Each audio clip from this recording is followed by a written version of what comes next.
Hi friends, నేను మీ Devi Shekhar. Welcome back to my channel. ఈ రోజు మన ఛానల్లో వంట రాని వాళ్ళు, బ్యాచులర్స్ ఎవరైనా సరే కుక్కర్లో ఈజీగా టేస్టీగా చేసుకునే రొయ్యల పులావ్ని అయితే చూపించిపోతున్నానండి. దీనికోసం మనము శుభ్రం చేసి పెట్టుకున్న ఒక పావు కేజీ రొయ్యలు తీసుకోవాలండి.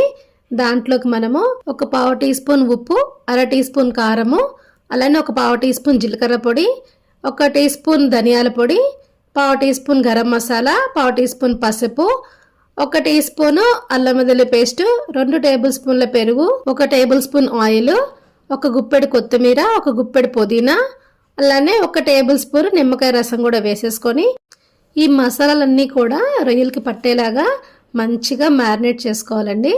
మ్యారినేట్ చేసేసుకొని దీన్ని కనీసం ఒక 1 అవర్ పాటు ఫ్రిడ్జ్లో పెట్టుకోవాలండి. ఇప్పుడు పులావ్ ప్రిపేర్ చేసుకోవడం కోసం స్టవ్ మీద కుక్కర్ పెట్టుకొని అందులో 2 టేబుల్ స్పూన్ల ఆయిల్ వేసుకొని అలానే 1 టేబుల్ స్పూన్ నెయ్యి కూడా వేసుకొని ఇవి కొంచెం వేడెక్కిన తర్వాత బిర్యానీ మసాలా దినుసులు మొత్తం ఇందులో వేసేసుకోవాలండి. అవి కొంచెం వేగిన తర్వాత ఒక ఉల్లిపాయ సన్నగా తరిగి వేసుకోవాలి. కొంచెం ఉప్పు వేసుకొని ఈ ఉల్లిపాయల్ని మంచిగా కలర్ వచ్చే వరకు వేయించుకోవాలండి. ఉల్లిపాయలు కాస్త వేగిన తర్వాత ఇందులో 2 పచ్చిమిర్చి చీలికలు కూడా వేసుకొని ఈ ఉల్లిపాయలు చక్కగా గోల్డెన్ బ్రౌన్ కలర్ వచ్చే వరకు మంచిగా వేయించుకోవాలండి. ఇవి కొంచెం వేగిపోయిన తర్వాత ఇందులో మనం మ్యారినేట్ చేసి పెట్టుకున్న రొయ్యల్ని కూడా వేసేసుకొని ఒకసారి కలిపేసేసుకొని మూత పెట్టుకొని రొయ్యల్లో నీళ్ళన్నీ కూడా ఎగిరిపోయే వరకు ఉడికించుకోవాలండి.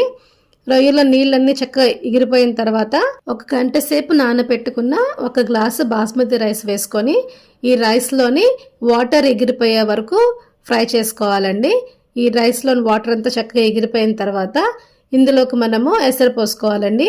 1 గ్లాసు బాస్మతి రైస్కి 1.5 గ్లాసు వేడి నీళ్ళు పోసుకోవాలండి.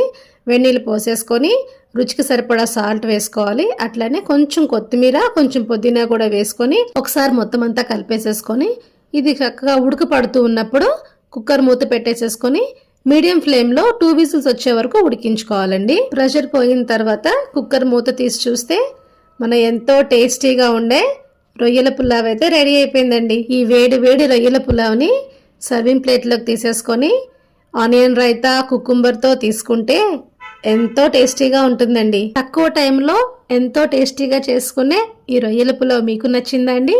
అయితే మీరు ట్రై చేసి మీకు ఎలా కుదిరిందో కామెంట్స్లో నాతో షేర్ చేయండి. Thank you.